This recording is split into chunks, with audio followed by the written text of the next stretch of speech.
Bonjour à toutes et à tous, voici l'analyse du SP500 et de l'euro-dollar pour le lundi 8 juin. Le SP500 reste toujours dans une zone de congestion au sens strict entre 2090-12 et 2132 points, au sens un tout petit peu plus large entre 2060 et 2132 points.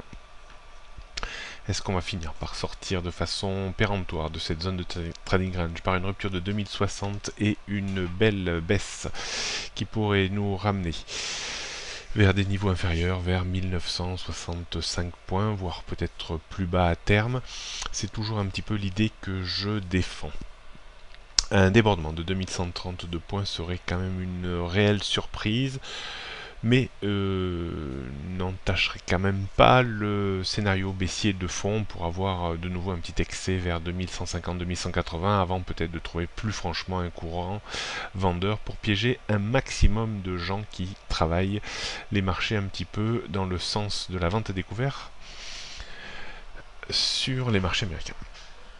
On note donc toujours cette même zone de résistance ultra importante, donc 2120-2135 avant 2160 et 180, et la zone de support non moins importante entre 2080 et 2060 points. On peut considérer toujours que le marché reste à la neutralité entre 2060 et 2130 points.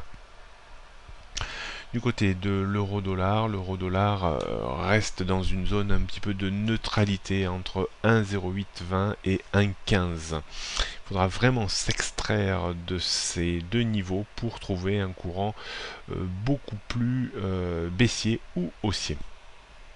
Pour l'heure, on a l'impression que l'on tient assez bien au-dessus de 1,10, 1,1050 et rien n'empêche la parité de remonter vers 1,13, 1,14 voire 1,15. Attention par contre, la rupture de 1,10 remettrait sous pression baissière le niveau 1,0820.